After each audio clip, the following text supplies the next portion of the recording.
여러분, 성경을 어떻게 읽습니까?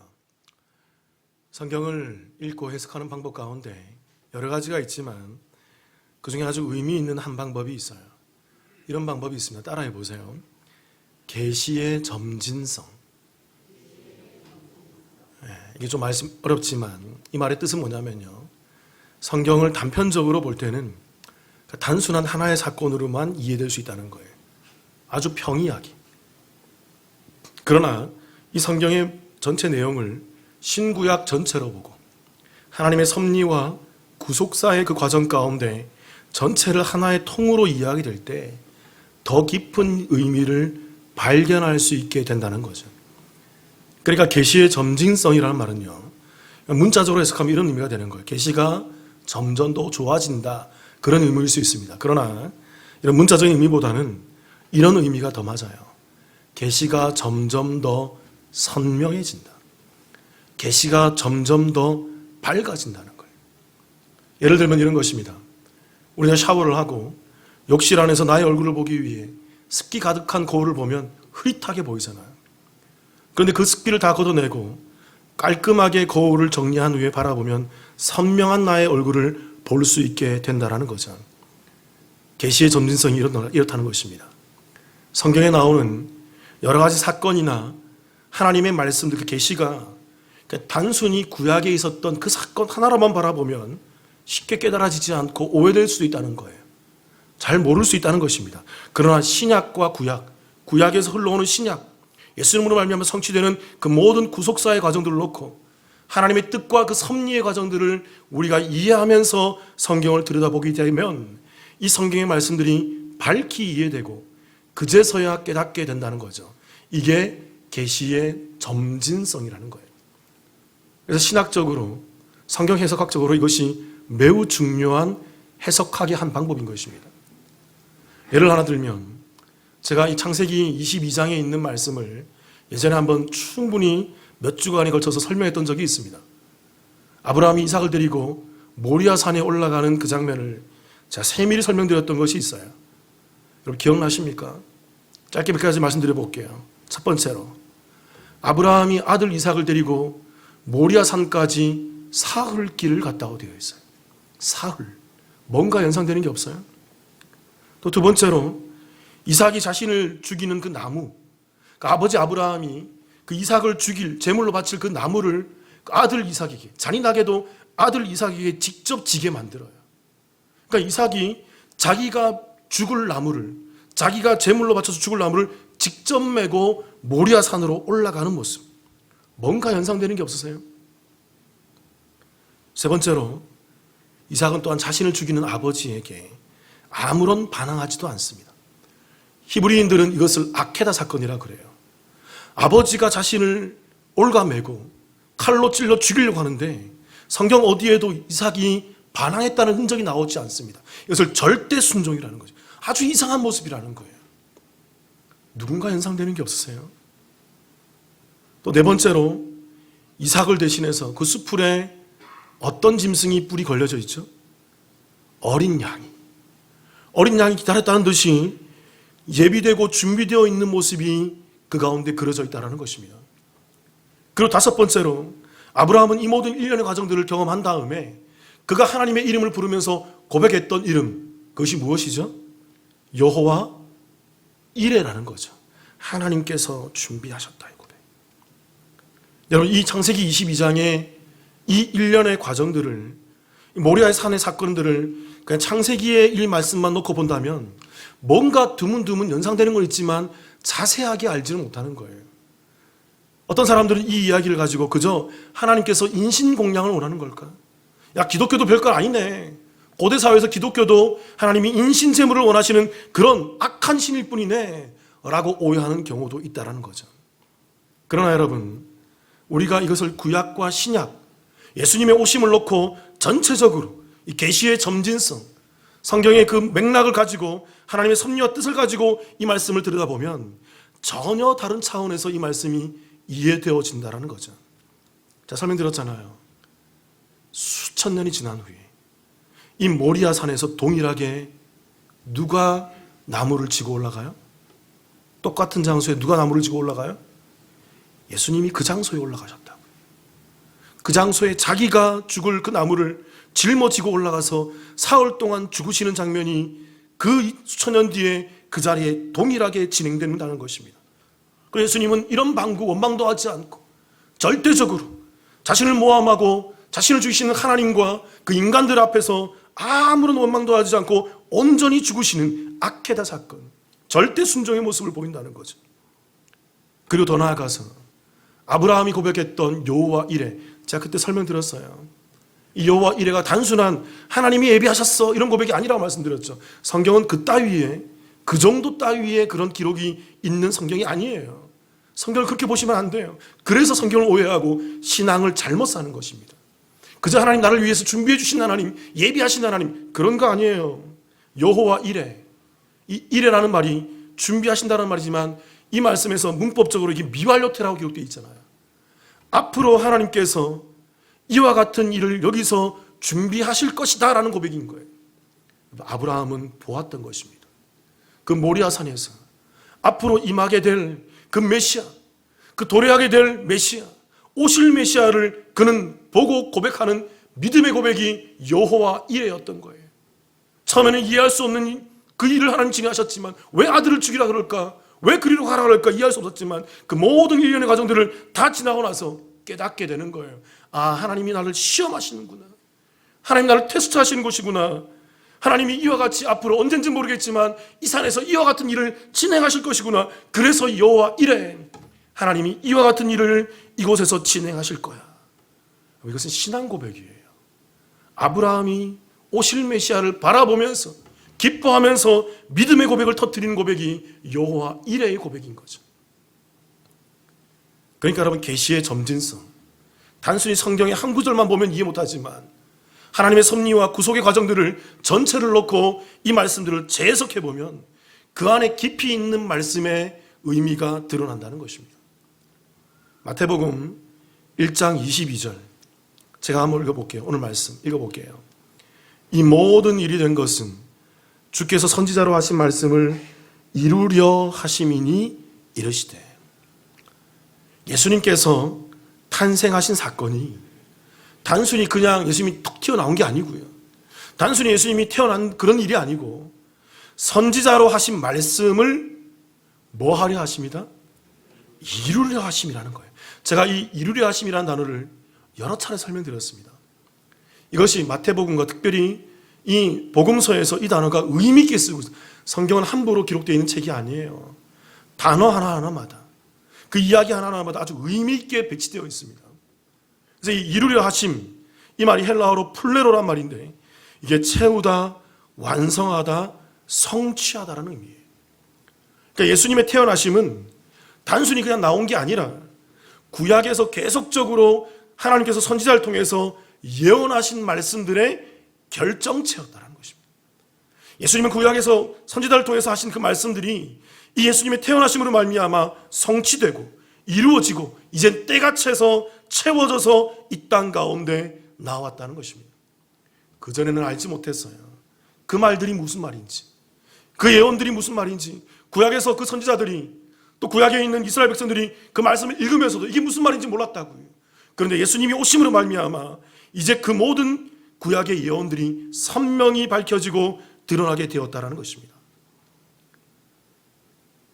그렇다면 여러분, 이 계시의 점진성이라는 이 측면에서 이제 오늘 우리가 나누게 될 이 말씀을 바라볼 때 저는 오늘 여러분들께 두 가지 중요한 단어에 대해서 좀 설명을 드리려고 합니다.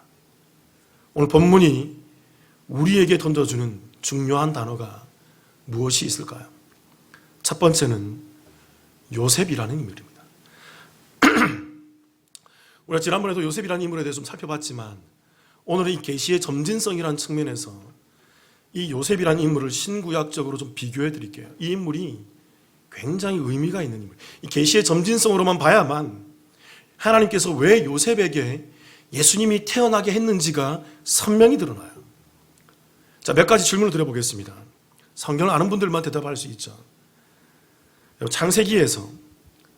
창세기에서 가장 길게 설명되어 있는 인물이 누구일까요? 아담일까요? 아브라함일까요? 이삭, 야곱, 노아, 누구일까요? 다윗은 창세기 안 나옵니다. 누구죠? 요셉이에요, 요셉.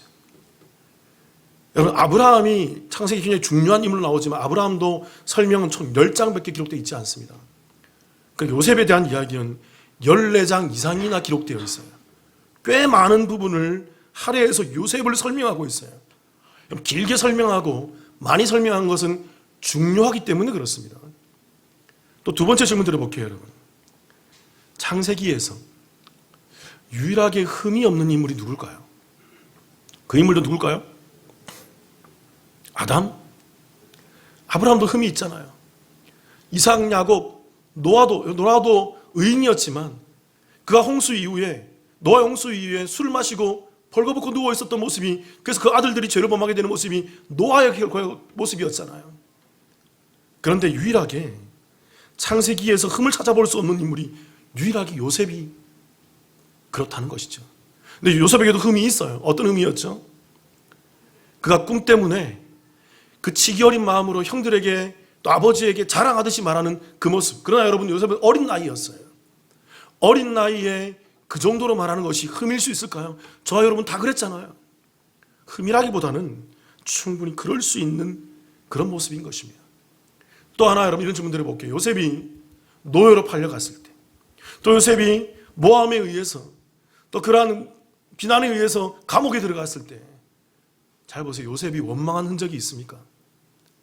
충분히 원망할 만하잖아요. 하나님, 나를 왜 감옥에 보내십니까? 나를 왜 노예로 팔려 보내십니까? 하나님, 왜 이러세요? 원망할 수 있잖아요. 그런데 여러분, 그렇게 길게 설명되어 있는 요셉의 스토리 가운데 요셉이 단 한 번도 이런 방구 원망했다는 얘기가 기록되어져 있지 않습니다. 또 하나 질문 드려볼게요, 여러분. 요셉의 이야기를 읽으면서 여러분, 요셉의 노예 생활과 요셉의 감옥 생활이 좀 억울하다고 생각지 않으세요? 저는 그렇게 많이 생각했었습니다. 하나님, 왜 굳이 요셉이란 귀한 인물을, 참으로 이 선한 인물을, 참으로 착한 인물을 그 어린 나이에 애굽으로 노예로 팔려가게 만드시고, 왜 또 그 정직하게 잘했잖아요. 성실하게 했잖아요. 얼마나 정직하고 성실했습니까? 얼마나 하나님 앞에 순결하게 행동했습니까? 그런 그를 하나님 모함을 받게 해서 감옥에 집어넣으십니까? 하나님, 왜 이러세요? 그럴 수 있잖아요. 근데 여러분, 우리 계시의 점진성, 통괄적으로 요셉이라는 인물을 우리가 바라보면서 우리가 좀 평가를 해보려고 그러면 요셉은 반드시 애굽으로 가야만 했어요.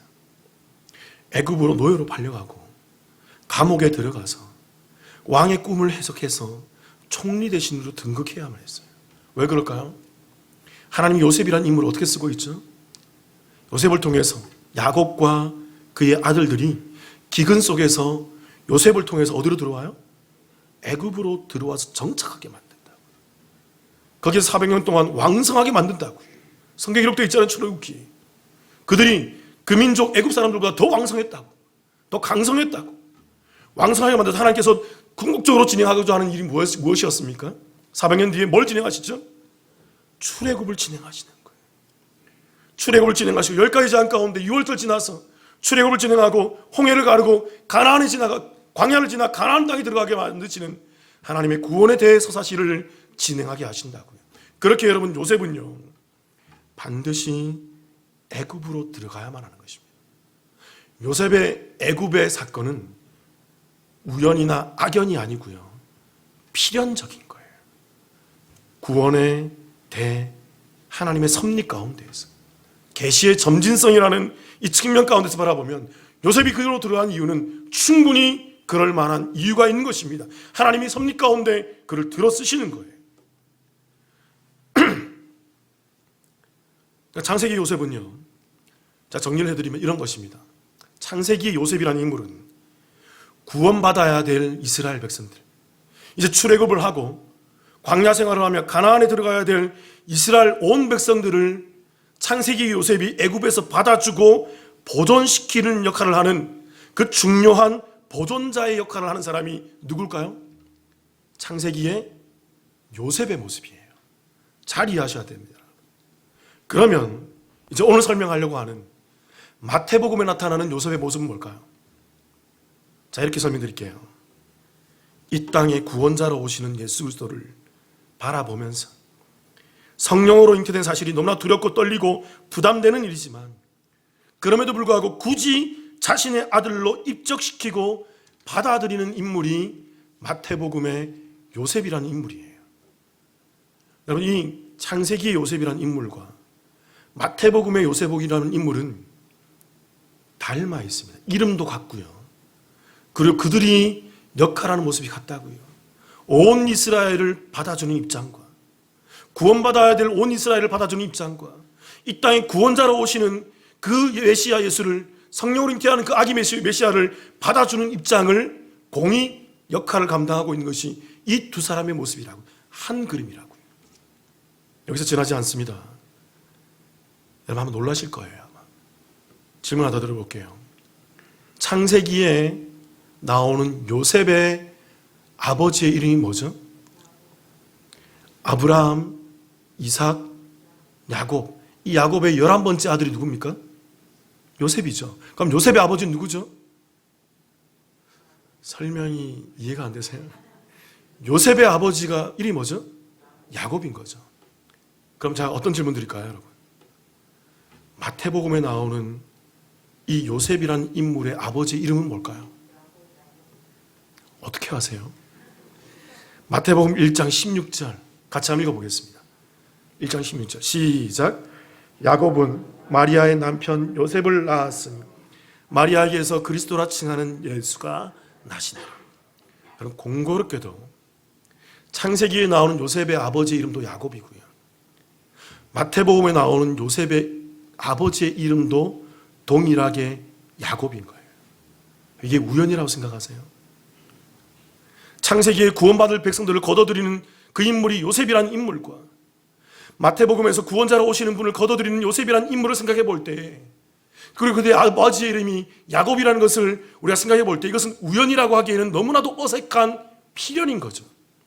우연이라고 얘기하기에는 너무나도 어색한 서로 닮아 있는 모습을 갖고 있더라는 것입니다.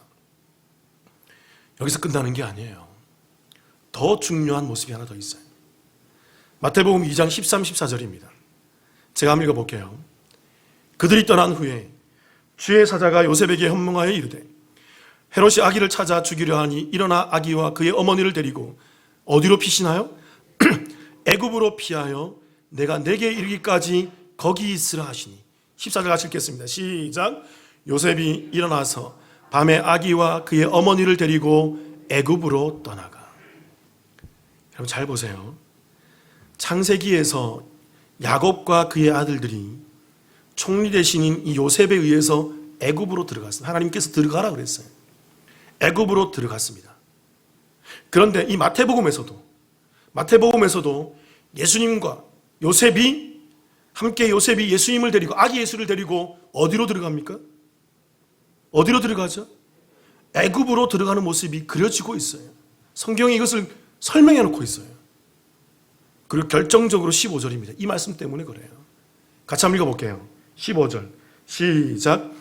헤롯이 죽기까지 거기 있었으니 이는 주께서 선지자를 통하여 말씀하신 바 애굽으로부터 내 아들을 불렀다 함을 이루려 하심이라. 성경이 이렇게 기록하고 있어요. 애굽으로부터 내 아들을 불렀다 함을 이루려 하심이라. 예수님이 요셉을 통해서 애굽으로 들어간 이유는 뭐냐면 내 아들을 애굽에서 부른 것을 성취시켰다는 거예요. 여기서도 이 이루려 하심, 이게 바로 헬라어로 풀레로라고요. 동일한 단어입니다. 이게 채우다, 완성하다, 성취하다. 성경에서, 복음서에서, 특히 마태복음에서 아주 의미 있게 쓰이는 단어라고요. 그러니까 여러분, 예수님께서 그 아버지 요셉에 의해서 애굽으로 들어갔다가 장차 나올 텐데 그 나오는 사건이 단순히 애굽으로 들어갔다 나오는 게 아니라 하나님께서 일부러 이 일을 진행하신다는 것입니다. 이 일은 마치 무엇과 같냐면 이것은 호세아서 11장 1절에 있는 말씀을 인용한 것인데 이스라엘 백성들이 과거에 애굽에 들어갔다가 그 요셉에 의해서 애굽에 들어갔다가 출애굽 내에 나와서 광야 생활하고 가나안으로 들어간 그 모습처럼 예수님도 이 땅에 오셔서 그 요셉의 그 혈통으로 오셔서 그 요셉에 의해서 애굽으로 들어가셨다가 다시 나와서 예수님께서 심내 받으시고 광야로 들어가셨다가 사단의 유혹을 승리내시는 그 모습과 닮아 있더라는 거예요. 이스라엘과 예수님이 구원받을 자와 구원하실 자가 모든 것이 다 닮아 있고 이것이 똑같은 모습이라는 것을, 이제는 구약의 그 모든 사건들이 하나의 예표고 예시였는데 예수님으로 말미암아 성취되었다라는 거예요. 이것을 오늘 마태복음 2장 15절이 정확히 설명해 주고 있는 것입니다. 질문 한번 드려볼게요, 여러분. 예수님께서 그러면 왜 애굽으로 내려가실까요? 하나님은 이 어린 아기 예수님을 왜 굳이 애굽으로 밀어 넣으실까요? 이것을 우리가 신학적으로 뭐라고 얘기하냐면 이것을 동일시라고 그래요. 동일시. 예수님이 이 땅에 오셔서 그냥 가만히 있다가 십자가 달려 돌아가신 게 아니에요. 그래서 우리가 예수 믿으면 우리가 구원받는다 그런 의미가 아니에요. 여기에는 아주 치밀하고 아주 면밀하며 계시의 점진성, 성경 전체를 아우르는 깊은 의미가 애굽으로 내려간 사건에 담겨 있다고요.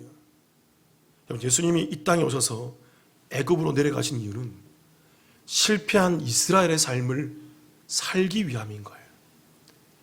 이스라엘은 그 애굽에 들어가서, 죄악의 도시 애굽에 들어가서 출애굽해서 구원받아서 그 홍해를 지나 광야에서 살면서 가나안에 들어갔지만 그들은 여전히 하나님의 말씀을 순종하지 못했고 여전히 주의 말씀 가운데 온전히 나아오지 못하며 승리하지 못한 죄인의 모습을 보이더라는 것입니다. 여전히 하나님을 믿지 못하는 모습을 보이더라는 것입니다. 실패했다라는 거예요. 그런데 그 모든 것의 완성으로 이제 궁극적으로 이 땅의 성령으로 그 여자의 후손, 그 메시아, 그 예수님이 오셨다는 것입니다. 그 예수님이 오셔서 실패한 이스라엘의 삶의 자리에 예수님이 들어가는 거예요. 애굽에 들어가셨다가 요단강에서 침례받는 것이 홍해에 갈라지는 그 사건을 예표한다고 사도 바울이 얘기하고 있어요. 그래서 홍해를 지나는 그 침례를 받으시고 예수님이 공생을 시작하기 전에 어디로 들어가는 것입니까? 광야로 들어가는 거예요. 이스라엘의 삶과 똑같이 들어가는 거예요. 동일시하는 삶이에요. 그 실패한 그 아담의 유혹을 예수님이 그 정점에서 무너뜨리고 사단을 무너뜨리고 승리해내시며 완성해내는 거예요. 여러분, 실패한 이스라엘의 모습이 누구의 모습일까요? 실패한 이 인간들의 모습이 누구의 모습일까요? 바로 저와 여러분들의 모습이라고요. 우리는 우리의 힘으로 아무리 해봤자, 아무리 노력을 해보더라도 절대로 믿음을 가질 수가 없습니다. 여러분, 이 자리에 예배에 들어와 있어서, 이 자리에 예배 가운데 앉아 있어도 예수 믿지 못하는 사람이 있어요. 예수 안 믿는 사람이 있어요. 전에 있던 목사님은, 전에 교회에 있던 목사님이 이런 얘기했어요. 예수 안 믿는 족속이 있다고. 안 믿는 사람이 있다고. 예배 드리는데도. 왜 그럴까요? 지가 믿으려고 하기 때문에. 지 노력 때문에 그래요. 안 되는 거예요, 여러분. 예수의 은혜가 입혀져야 되는 것입니다. 예수의 은혜가 입혀져야만 그 예수의 은혜로 말미암아 예수의 의로우심이 내게 덧입혀지는 것입니다. 예수의 공의가 내게 덧입혀지는 거예요. 여러분, 우리는 그냥 예수 믿는다고 천국 가 그런 게 아니에요. 우리 예수 믿음으로 말미암아 예수님의 의가, 예수님의 그 공의가, 그 착함이, 그 선하심이, 그 온전하심이 내게 입혀져서 여러분, 내가 예수가 되는 거예요. 예수화 되는 거라고요. 내가 작은 예수가 되는 거라고요. 그래서 내가 예수 믿는 믿음으로 말미암아 선하게 되고 의로운 사람이 되어서 순종한 삶을 사는 자가 되는 거예요. 그게 복음이에요. 그게 기독교라고요. 이러한 계시의 점진성이라는 측면에서 우리는 이 요셉이라는 이 한 인물을 통해서 하나님의 구속사의 계시와 성취에 대해서 깊이 있게 엿볼 수 있게 되는 것입니다. 그러니까 여러분, 성경은요, 말씀은요, 그저 귀에 듣기에 즐거운 얘기로 듣는 게 아니에요. 하나님의 구속사를 들여다봐야 되는 것입니다. 하나님의 구속의 과정을 면밀히 읽는 것이 중요해요. 깊이 있게 읽는 것이 중요해요. 제가 지금 이런 얘기 하잖아요, 여러분. 이 얘기 못 알아듣는 분이 있어요. 제가 지금 이 메시지를 하는데 아무 감흥이 없는 분들이 있다고요. 1부 예배도 2부 예배도 앞으로도 계속 이 교회 안에. 왜 그럴까요? 계시의 점진성, 하나님의 구속의 계시와 상관없기 때문에 그렇습니다. 믿음과 상관이 없기 때문에 그래요. 그러나 여러분, 저는 소망합니다. 우리 교회 안에 계시의 점진성을 충분히 이해하고 하나님의 섭리와 그 구속의 과정을 충분히 이해해서 말씀 한 절을 보더라도, 말씀 한 인물을 보더라도 그 속에서 전율을 느낄 수 있는 그 믿음의 성도가 있기를 주님의 이름으로 축원합니다. 계시의 점진성이라는 측면에서 바라볼 때 오늘 우리가 본문에서 바라봐야 될 중요한 단어가 무엇이 있을까요? 두 번째는 임마누엘이라는 단어입니다. 이 단어도 그냥 우리가 이해하면 쉽게 이해가 안 돼요. 구약과 신약을 병합해서 깊이 있게 말씀을 이해해야만 이 말이, 이 단어가 우리에게 전달주는 정확한 의미를 깨달을 수가 있어요. 마태복음 1장 22절부터 23절 제가 한번 읽어볼게요. 이 모든 일이 된 것은 주께서 선지자로 하신 말씀을 이루려 하심이니 이르시되 보라 처녀가 잉태하여 아들을 낳을 것이요 그의 이름은 임마누엘이라 하리라 하셨으니 이를 번역한즉 하나님이 우리와 함께 계시다 함이라. 여러분, 예수님의 원래 이름 뭐죠? 예수죠. 또 예수님이 또 다른 이름이 하나 더 있다고 그랬죠. 그 이름이 뭐라고요? 예수님의 두 번째 이름 뭐죠? 임마누엘인 것입니다. 오늘 설명하고 있잖아요. 아들을 낳으리니 그의 이름은 임마누엘이라 하리라. 그래서 히브리어로, 그래서 합성어예요. 임마누엘, 이 말은 이게 함께란 말이고요. 누, 이게 우리란 말이고, 엘, 이게 하나님이에요. 합성어로서 하나님이 우리와 함께 계시다, 이런 의미인 거죠. 그런데 여러분, 이 임마누엘에 대한 말씀도 단순히 여기서만 나오는 게 아니라 구약을 인용한 말씀이에요. 이사야서 7장 14절 제가 한번 읽어보겠습니다. 같이 한번 읽어볼게요. 시작. 징조를 너희에게 주실 것이라. 보라 처녀가 잉태하여 아들을 낳을 것이요. 아멘. 구약에 정확히 나와 있죠. 마태복음에서 그냥 등장하는 말이 아니라 이 말은 구약의 이사야서에 정확히 나온 말이에요. 보라 처녀가 잉태하여 아들을 낳을 것이요 그의 이름을 임마누엘이라 하리라. 천사가 이 구약의 말씀을 인용해서 얘기하는 거예요. 그러니까 여러분, 이 말씀이 이사야서에서 나오는 이 배경을 충분히 이해하면 이 임마누엘의 의미를 우리가 좀 더 깊이 있는 의미를 우리가 알 수 있게 된다는 거죠.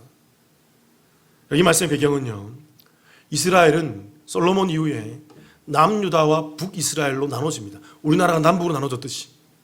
그 남유다의 왕 가운데 아하스라는 악한 왕이 있었어요. 이 악한 왕이 통치하고 있을 때 북이스라엘과 아람 연맹이 협공을 해서 남유다를 향해서 전쟁을 치러 왔던 거죠. 그래서 이 남유다와 아하스 왕이 큰 피해를 입었어요. 거의 회복 불능의 피해를 입었어요. 너무나도 힘들죠. 너무나도 어렵죠. 미치고 환장하고 펄짝 뛸 만큼, 너무나 죽겠는 만큼 그렇게 어려운 지경이 있는 상태에서 하나님께서 이사야 선지자를 보낸 것입니다. 이사야 선지자를 통해서 이렇게 얘기하는 거예요. 아하스야, 내가 너를 구해줄게. 너 힘들지? 너 어렵지? 내가 너를 도와주고 너를 구해줄게. 그러니까 너는 내게 한 징표를 구해봐. 한 표적을 구해봐. 그러면 너가 그 징표를 보고 내가 살아있음을, 내가 너를 도와줌을 너는 믿고 안심하게 될 거야. 얼마나 큰 위로의 말씀입니까? 근데 아하스의 대답이 이래요. 제가 읽어볼게요. 이사야서 7장 12절. 아하스가 이르되 나는 구하지 아니하겠나이다. 나는 여호와를 시험하지 아니하겠나이다 한지라. 일견 보기에는 이게 굉장히 겸손한 말처럼 보이죠. 굉장히 격식을 차린 말씀처럼 보이죠. 그러나 여러분, 이 말씀 그런 말이 아니에요. 불신의 말인 것입니다. 이게 어떤 의미냐면, 야 이사야, 너 지금 무슨 말해? 나 하나님께 그런 징표 구하지 않아. 무슨 하나님께서 나를 도와주신단 말이야. 나 그런 거 믿지 않아. 나 그런 하나님의 도움 따위는 필요 없어. 하나님 따위는 내게 아무런 의미가 없어. 무슨 예배고, 무슨 믿음이고, 무슨 구원이고, 무슨 천국이고, 뭐가 그렇다는 거야. 아무 쓸데없는 소용이 없는 것이지. 여러분, 이 아하스가 왜 이럴까요? 아하스는 믿는 구석이 하나 있었어요. 당시 신흥 강자로 떠오르고 있던 그 아수르라는 세력을 그가 협약을 맺고 함께 연맹을 맺고 있으며 그의 도우심을 구하고 있었던 것이죠. 아수르가 도와주면 이 어려움이 해결될 거예요. 아수르가 다시 쳐들어오면 나를 구원해 줄 거야. 그 세상의 힘인 아수르를 의지하고 있었기 때문에 그는 보이지 않는 하나님, 들리지 않는 하나님, 경험되지 않는 하나님에 대해서 신뢰할 수 없었던 것입니다. 힘들어 죽겠는데도, 아파 죽겠는데도, 어려워 죽겠는데도, 괴로워 죽겠는데도 하나님을 믿지 않는다는 거예요. 이스라엘 백성인 그 이스라엘 백성의 왕이, 신정 국가인 그 이스라엘의 그 왕이 예배를 드리면서도, 이 자리와 똑같아요 여러분. 예배를 드리면서도 하나님을 신뢰하지 못하는 거예요. 하나님을 믿지 못하는 거예요. 아하스 왕이에요. 왜요? 그 마음은 세상에 빼앗겨 있거든요. 하나님보다는 세상이 더 좋거든요. 하나님보다는 세상이 더 의지가 되거든요. 세상의 방법이 더 내게는 실속이 있거든요. 그때 하나님이 이 말씀을 주시는 거예요. 이사야서 7장 14절 제가 읽어볼게요. 그러므로 주께서 친히 징조를 너희에게 주실 것이라. 보라, 처녀가 잉태하여 아들을 낳을 것이요 그의 이름을 임마누엘이라 하리라. 이게 어떤 말씀인지 아십니까, 여러분? 저도 이렇게 이해하고 있죠. 주께서 친히 징조를 너희에게 주실 것이라. 이 말씀은 이런 거예요. 아하스 왕, 너는 요구하지 않았지만 내가 강권적으로 징조를 주겠다. 너는 원하지 않고, 너는 요구하지 않고, 너는 필요하지 않고, 너는 말하지 않고, 너는 내게 구하지 않았지만 그럼에도 불구하고 나는 강권적으로 너에게 징조를 보여줄 거야. 이 땅 가운데 그 징조를 보여줄 거야. 왜 그럴까요, 여러분? 요구하지 않는데 하나님이 왜 징조를 보여줄까요? 그 처녀에게 아이가 나오는 것, 한 처녀가 잉태하여 아이를 낳는 것, 그게 무엇이죠? 단순한 징조가 아니에요. 아담 이후부터 흘러내려오는 전 인류의 역사에 구원 역사를 진행하시는 하나님의 섭리의 방법인 거예요. 하나님은 이 작은 아픔 가운데 있는, 작은 어려움 가운데 있는 그 모든 인류를 구원하기 위해서 인류의 대역사를 진행하시는 것입니다. 그래서 그 처녀에게, 그 여인에게, 여인의 후손, 여자의 후손, 그 씨가 오도록 이 땅 가운데 진행하는 거예요. 아무도 원하지 않아도, 아무도 요구하지 않는다 하더라도, 어느 누구도 거절하면서 하나님을 모함하며 하나님을 멸시하며 이 예배 가운데에도 하나님을 인정하지 않는 그런 사람들이 있다 하더라도 상관없어요. 하나님은 강권적으로 이 땅 가운데 그 징조를 보여주겠다라는 것입니다. 그래서 오셨잖아요. 예수님 이 땅 가운데 오셨잖아요. 이 임마누엘의 의미를 잘 이해해야 합니다. 이것은 단순히 하나님이 나와 함께 하신다, 하나님 나를 도와주신다, 아멘, 그런 의미가 아니에요. 이 말씀은 하나님을 알지 못하고 예배 가운데 하나님을 경험하지 못하며 예배 가운데 하나님의 도움을 거절하는 자들에게, 예배 가운데 하나님의 임재를 거절하는 자들에게, 이 어려움 가운데 하나님의 도우심을 거부하는 자들에게 하나님이 강권적으로 징표를 부여하는 것입니다. 그게 임마누엘인 거예요. 하나님을 불신하며 도와달라고 요청하지 않으며 도움을 거절하는 자들에게 주시는 강권적인 징표가 임마누엘인 거예요. 그래서 이것은 선언이에요. 이것은 심판인 거예요. 여러분, 임마누엘은 은혜인 것입니다. 은혜의 뜻이 뭐죠? 내가 원하지 않는데 주는 거예요. 내가 바라지 않는데 주는 거예요. 내가 원하지 않았는데, 아무것도 하지 않았는데 주시는 것이 은혜고, 내가 안 받겠다고 하는데 주시는 것이 은혜고, 내가 거절하고 거부하는데 주시는데 그것이 은혜인 거예요. 그 은혜를 입는 자들이 구원받는 것입니다. 목사인 제가 하나님을 거절했다고요. 과거에 하나님 따위는 필요 없습니다. 무슨 하나님이 있습니까? 어릴 때 잘 믿었다고요. 5대째 집안이라고, 침묵의 집안. 그러한 저희지만 하나님이 믿어지지 않는 그 세상 가운데에서 도저히 하나님을 믿을 수가 없어서 거절했다고, 거부했다고. 그런데 내게 그 강권적인 하나님의 임마누엘의 은혜가 임하니까 거부할 수가 없어요. 거절할 수가 없어요. 도저히 하나님을 거부할 수가 없어요. 그게 은혜고, 그게 믿음이고, 그들이 드리는 것이 예배이고, 그게 구원이며 그것이 성도인 것이에요.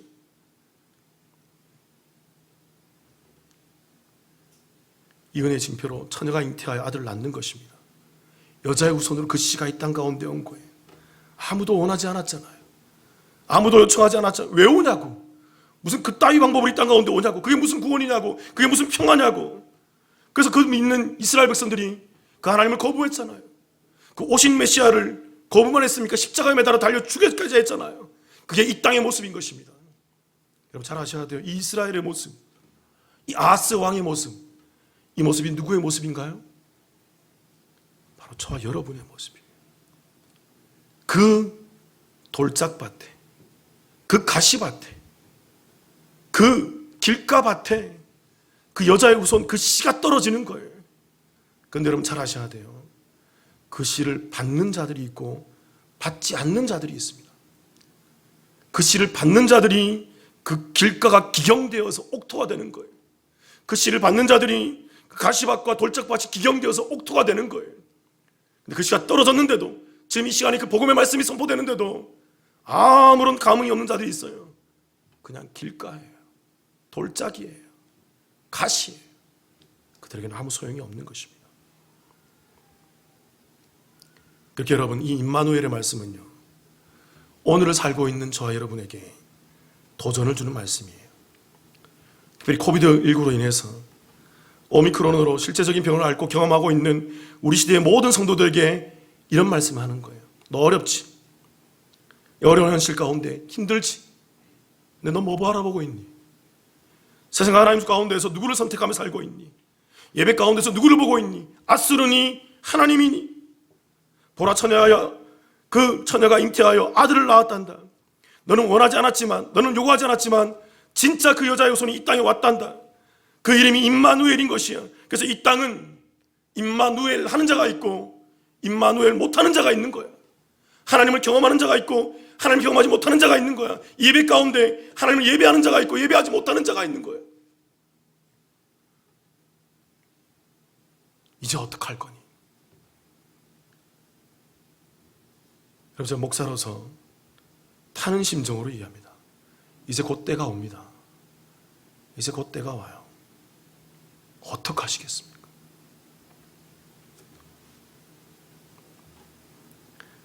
미국에 지글러라는 사람이 있어요. 이 사람이 자녀들과 함께 가정 예배를 드렸다고 합니다. 근데 가정 예배를 드리는 가운데 그가 자녀들에게 설명했어요. 애들아, 다윗을 설명하면서, 애들아, 육척 장신 골리앗 알지? 골리앗 크고 힘있고 그가 칼과 창을 들고 온 이스라엘에 와서 외쳤단다. 나랑 전쟁하자. 누가 나를 대적할 거냐? 그때 온 이스라엘이 벌벌 떨면서 나무 뒤에 숨고 숲 뒤에 숨고 동굴 뒤에 숨고 모두 벌벌 떨고 숨죽이면서 바람 앞에 등불처럼 꺼져가고 있을 때 어린 소년 다윗이 나왔단다. 그가 나와서 대적했단다. 그때 갑자기 지글러의 아들이, 이 지글러라는 사람 아들이 이렇게 질문했다는 거예요. 아빠, 가만 보니까 다윗이 용감한 것이 아니라 골리앗이 용감하네요. 그래서 지글러가 의아스럽게 묻습니다. 왜 다윗이 용감하지 왜 골리앗이 용감한 거야? 왜 그러니? 그 아들 대답이 이렇습니다. 다윗은 조그마해도 하나님이 함께 하시니까 나가서 싸우는 것이 당연하잖아요. 그런데 골리앗은 아무리 커도 하나님이 함께 하지 않으면서 지만 믿고 싸우는 것이 얼마나 큰 용기입니까? 세상만 바라보고 나아가는 것이 얼마나 큰 용기입니까? 간덩이가 부었네요. 그래서 지글러는 그제서야 깨달았다고 합니다. 아, 그렇구나. 세상에는 골리앗과 같이 하나님을 믿지 않고 자기만 의지하는 세상적인 그런 용감한 사람이 있고, 이 세상에는 다윗과 같이 약하고 어려도 하나님을 믿고 의지하는 하나님 앞에서 용감한 사람이 있는 것이구나. 사랑하는 성도 여러분, 이 질병과 우리나라의 정치적 소용돌이와 온 세상의 전쟁과 이 산불과 이 난리 가운데에서 무엇을 신뢰하십니까? 사람 때문에 힘드세요? 정치 때문에 힘드세요? 전쟁 때문에 괴롭습니까? 오미크론 때문에 힘드세요? 무엇을 신뢰하십니까? 그래서 우리의 상황이, 우리의 심령이 이 세상적 상황 때문에 매일같이 흔들리며 일희일비하고 있는 그런 마음으로 이 땅을 살아가고 있습니까? 아니면 어떠한 상황 가운데에도 임마누엘, 나와 함께 하시는 그 하나님을 부인하지 않으며 거절하지 않으며 그 하나님만 바라보며 그 하나님만 의지하며 신뢰하며 나아가십니까? 계시의 점진성, 여러분 짧게 제가 나눠드렸어요. 요셉과 임마누엘, 성취되어 가고 이루어져 가는 이 말씀의 역사를 바라보시면서 세상 가운데서 흔들리지 말고, 여러분 이 한 단어 한 단어에 깃들여져 있는 이 깊이 있는 말씀으로 이 땅을 감당하는 저와 여러분의 믿음의 삶이 되기를 주님의 이름으로 축원합니다. 권면드립니다, 여러분.